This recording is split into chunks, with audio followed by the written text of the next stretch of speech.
Welcome to chem bio classes. तो ये हमारी क्लास 11th के लिए इक्विलिब्रियम चैप्टर की स्टार्टिंग है।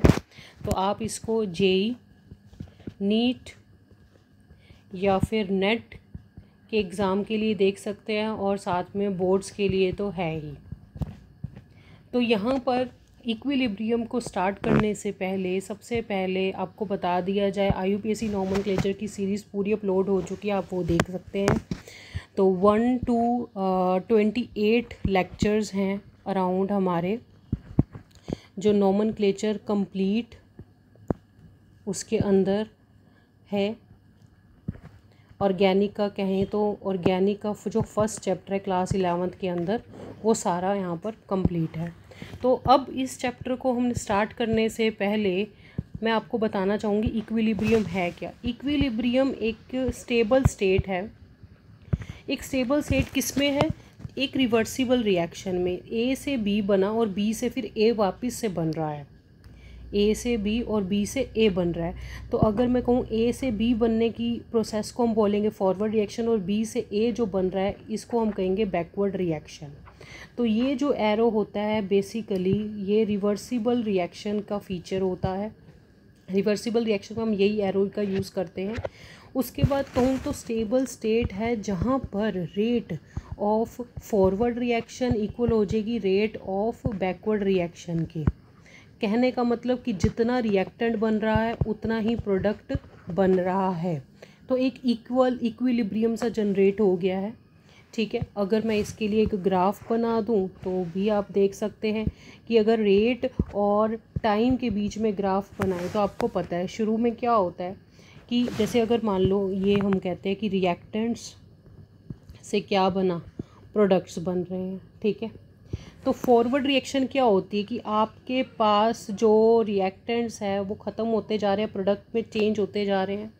ठीक है, और अगर मैं रिवर्स रिएक्शन कहूँ तो क्या होगा कि प्रोडक्ट्स जो हैं वो रिएक्टेंट्स में चेंज होते जा रहे हैं।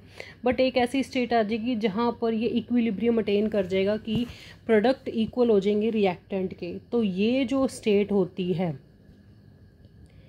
ये हमारी जो स्टेट है ये है इक्विलिब्रियम स्टेट। इक्विलिब्रियम यहाँ पर बेसिकली अचीव हो चुका है। ये हमारे पास फॉरवर्ड रिएक्शन के लिए होती है, और ये रिवर्स कहूँ या फिर बैकवर्ड रिएक्शन की बात करूँ। Got it? तो ये हमारे पास होता है इक्विलिब्रियम। तो इक्विलिब्रियम को स्टार्ट करने से पहले आपको ये भी पता होना चाहिए, इक्विलिब्रियम का तो पता लग गया, बट अब हम इस चैप्टर के अंदर दो तरह का इक्विलिब्रियम देखेंगे। एक देखेंगे केमिकल इक्विलिब्रियम और एक करेंगे आयनिक इक्विलिब्रियम। ठीक है, तो अब सबसे पहले हम केमिकल इक्विलिब्रियम से स्टार्ट करते हैं। Chemical equilibrium. तो केमिकल इक्विलिब्रियम के अंदर हम सबसे पहले जो हमारा मेन टॉपिक होगा वो होगा law of mass action. Law of mass action, अब ये क्या है? लॉ ऑफ मास एक्शन जो था गुडबर्ग एंड वेग ने दिया था। ठीक है, और ये क्या कहता है? States that the rate at which a particular reactant reacts is directly proportional to its active mass। Active mass basically क्या होता है? मोलर कंसंट्रेशन को ही हम एक्टिव मास बोल देते हैं। ठीक है, तो इसने क्या बोला? States at rate at which particular reactant reacts is directly proportional to its active mass. तो अब ये बोल क्या रहा है आपको उसको समझना चाहिए कि जैसे एग्जांपल लूँ तो ए से मान लो कोई प्रोडक्ट बने बी।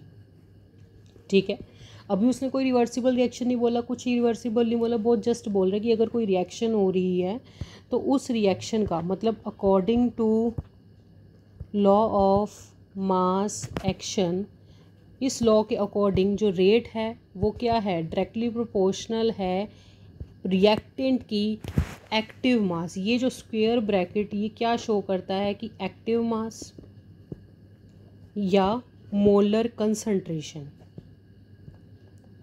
Molar concentration. ठीक है, तो लॉ ऑफ मास एक्शन के अकॉर्डिंग जो इस रिएक्शन का रेट होगा वो एक्टिव कंसंट्रेशन, एक्टिव मास या मोलर कंसंट्रेशन ऑफ ए के बराबर होगा। और अगर मैं एग्जांपल लूँ ए प्लस बी गिव्स प्रोडक्ट्स, तो इधर के लिए क्या होगा, रेट जो होगा, ठीक है, rate at which A react, तो ए जो रिएक्टेड है वो रिएक्ट कर रहा है, उसके लिए रेट क्या होगा, rate directly proportional to A की मोलर कंसंट्रेशन के इक्वल होगा, डायरेक्टली प्रोपोर्शनल होगा। लेकिन अगर मैं बात करूं rate at which B reacts, तो बी ने कैसे रिएक्ट किया उस चीज़ का रेट, तो इसका रेट डायरेक्टली प्रोपोर्शनल होगा बी की कंसंट्रेशन के। ठीक है, तो अगर मैं ओवरऑल रेट की बात करूं, रेट ऑफ ओवरऑल रिएक्शन की अगर मैं बात करूं, तो यहाँ पर जो रेट है वो डायरेक्टली प्रोपोर्शनल होगा ए की कंसंट्रेशन के और बी की मोलर कंसंट्रेशन के। ठीक है, तो ये हमारे पास एक रिज़ल्ट निकल के आता है। ठीक है, तो अब यहाँ पर आपको समझ आ चुका होगा कि हमने बेसिकली सिर्फ रिएक्टेंट्स को देखना है, प्रोडक्ट क्या बन रहा है, कितना बन रहा है, डजेंट मैटर, कोई भी रिएक्शन के लिए अगर आपने रेट निकालना है। ठीक है, अब एक और एग्जांपल अगर मैं करूँ, 2A plus B gives products, तो इस रिएक्शन में आप देखिए 2A है, डैट मीन्स A क्या है, 2 बार है। ठीक है, आपने यही रिएक्शन लिखी, जब 2 बार है तो आप देखोगे rate at which first A reacts, तो रेट क्या होगा, डायरेक्टली प्रोपोर्शनल टू ए हो जाएगा। Rate at which second A reacts, तो रेट डायरेक्टली प्रोपोर्शनल टू ये भी ए हो जाएगा। Rate at which B reacts, तो ये rate directly proportional to B हो जाएगा। बट अगर मैं ओवरऑल की बात करूं, ओवरऑल रेट की बात करूं, तो डायरेक्टली प्रोपोर्शनल टू क्या होगा, ए बी हो जाएगा। आप ये देखिए, समझ आ गई आपको, ये ए बी, तो यहाँ पर आप देखिए ओवरऑल रेट हमारे पास क्या आ गया है, ए, यहाँ पर रेट क्या आ जाएगा, ए स्क्वेयर बी। ठीक है, यहाँ तक आई होप आपको समझ आ चुका होगा। अब मैं आपको एक जनरल बता देती हूँ, जनरल रिएक्शन के लिए, जैसे A B gives C plus D है, तो मैंने आपको बोला है कि प्रोडक्ट्स कोई भी हों उसका कोई मैटर नहीं करता, अपने सिर्फ रिएक्टेंट्स की कंसंट्रेशन को करना है। तो इस रिएक्शन के लिए रेट डायरेक्टली प्रोपोर्शनल टू क्या हो जाएगा, ए की कंसंट्रेशन के ऊपर लिख दो ये उसके आगे जो कॉफिशिएंट लगा हुआ, ऐसे ही बी के ऊपर स्मॉल बी उसकी पावर में चला जाएगा। ठीक है, और अगर आप डायरेक्टली प्रोपोर्शनल का साइन हटाते हैं तो यहाँ पर कांस्टेंट आ जाएगा, तो हमारे पास कुछ ये रिलेशन बन के आ जाता है। ठीक है, तो के यहाँ पर क्या है, के एक रेट कांस्टेंट है। तो बेसिकली हम क्या कहेंगे, लॉ ऑफ मास एक्शन क्या था, लॉ ऑफ मास एक्शन ये है क्या था, ये था कि रेट जो है वो डायरेक्टली प्रोपोर्शनल होता है एक्टिव कंसंट्रेशन ऑफ रिएक्टेंट्स, बस इतनी सी बात थी। ठीक है, और इसके ऊपर पावर में क्या आ जाएंगे, coefficients as given in balanced chemical equation. तो केमिकल इक्वेशन के अंदर जो बैलेंस्ड होगी उसके आगे जो कोफिशिएंट लगा होगा रिएक्टेंट के आगे, वो हमने उसकी पावर में यहाँ पर लिख देना है। तो ये था हमारे पास law of mass action. Now starts with law of chemical equilibrium. Law of chemical equilibrium अगर हम स्टार्ट करने से पहले आप एक रिवर्सिबल रिएक्शन देखिए, रिवर्सिबल रिएक्शन लेट रिवर्सिबल, एक हमने रिवर्सिबल रिएक्शन मानी A plus B gives C plus D. तो इस रिएक्शन में ऊपर वाली आपको पता है फॉरवर्ड रिएक्शन है और ये है बैकवर्ड रिएक्शन, जहाँ पर सी डी से ए बी बन रहे हैं। तो ये हमारे पास बैकवर्ड रिएक्शन होगी। तो according to law of mass action, अगर मास एक्शन के अकॉर्डिंग देखूं तो रेट ऑफ फॉरवर्ड रिएक्शन यहाँ क्या होगा, directly proportional to A to the power small A B to the power small B हो जाएगा। और रेट ऑफ बैकवर्ड रिएक्शन क्या हो जाएगा, directly proportional to C to the power C D to the power D हो जाएगा। ठीक है, तो ये हमारे पास आ गया। और अगर मैं यहाँ पर सिंपल लिख देती हूँ रेट, ये मैं ब्रैकेट में लिख रही हूँ फॉरवर्ड रिएक्शन का, ठीक है, ये डायरेक्टली मैंने यहाँ पर लिख दिया, दोबारा से लिख दिया।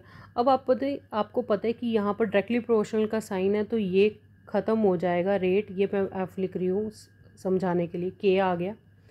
तो यहाँ पर मैंने रेट कांस्टेंट ऐड कर दिया, तो ये एक फॉरवर्ड रिएक्शन है, तो मैं यहाँ पर के एफ लिख देती हूँ। और रेट अगर मैं बैकवर्ड की बात करूँ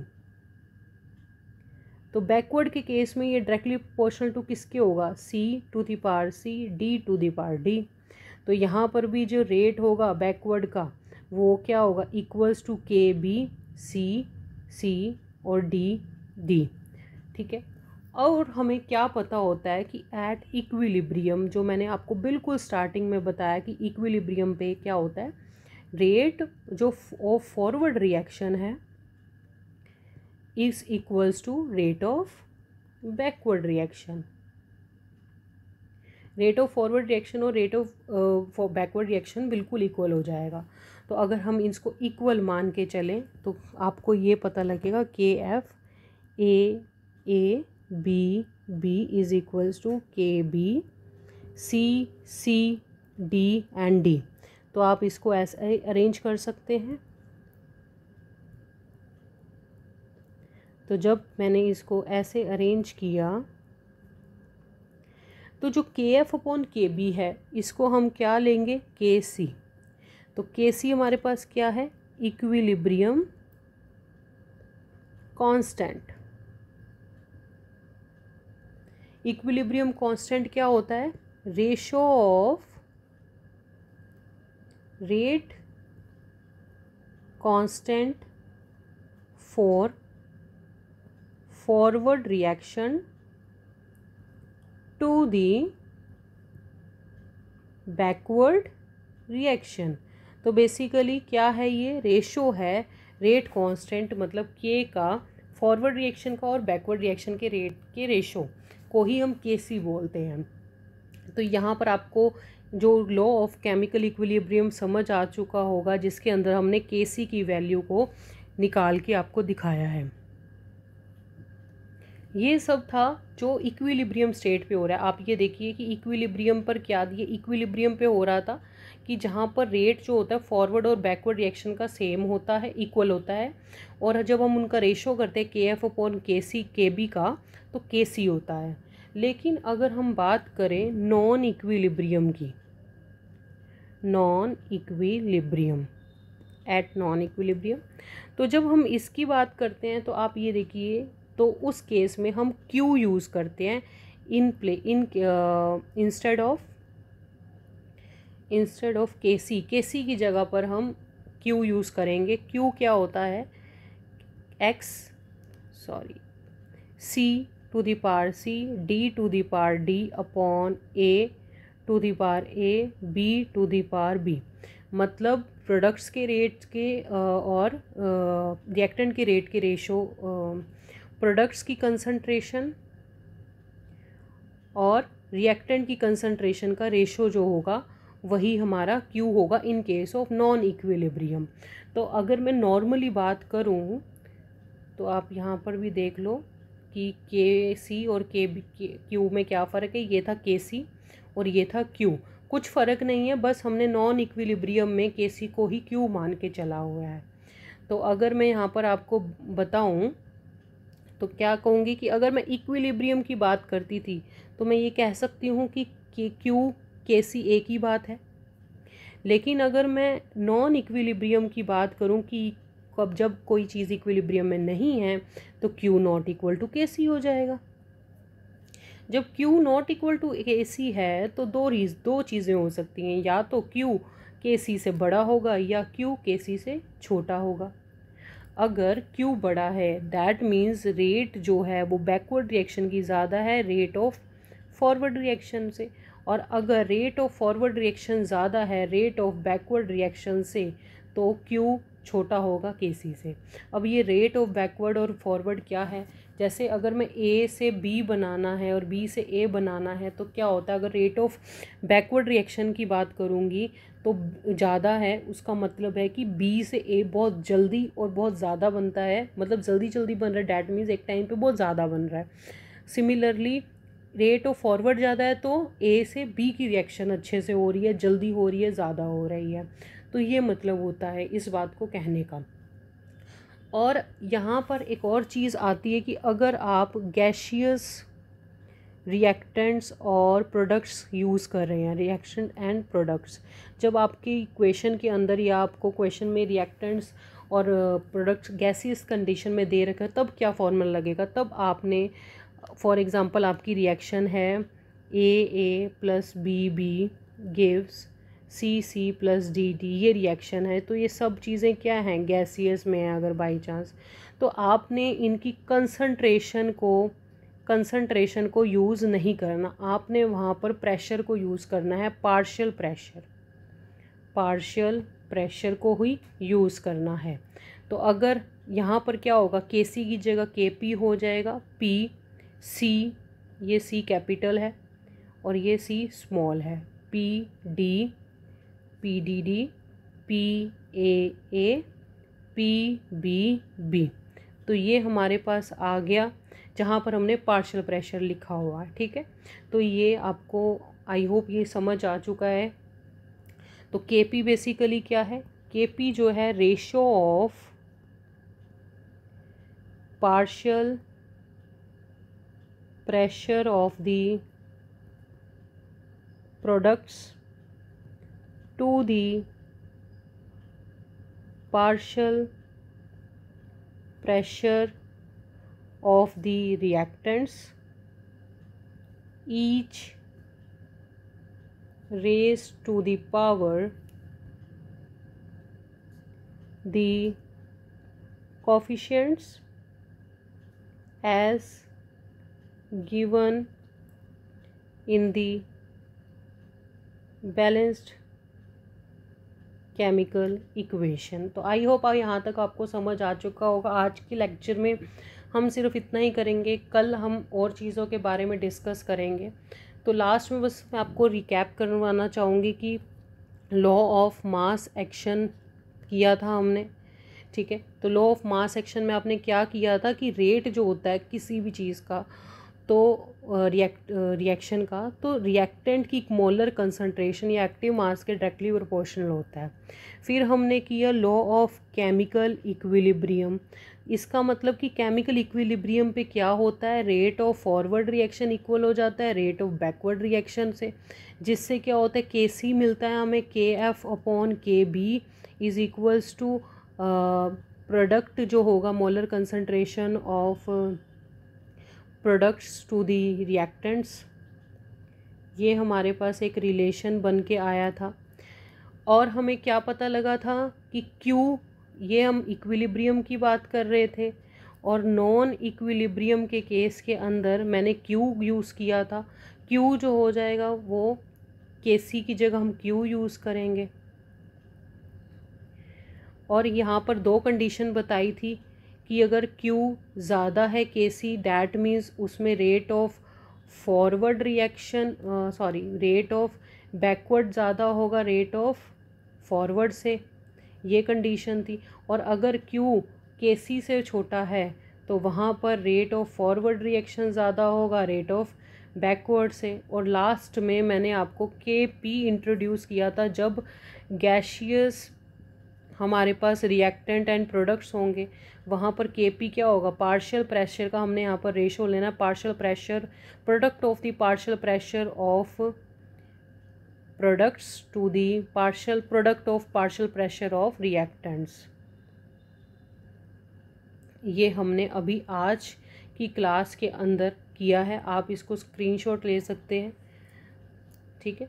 तो ये हमने आज आपको करवाया है, ये चीज़ों को प्लीज़ आप याद रखिए, अगर याद रख सकते हैं, नहीं तो कोई नहीं, प्रैक्टिस करते रहिए और आपको याद हो जाएगा, ठीक है। तो ये चीज़ें आपको पता होनी चाहिए। Thank you, have a nice day.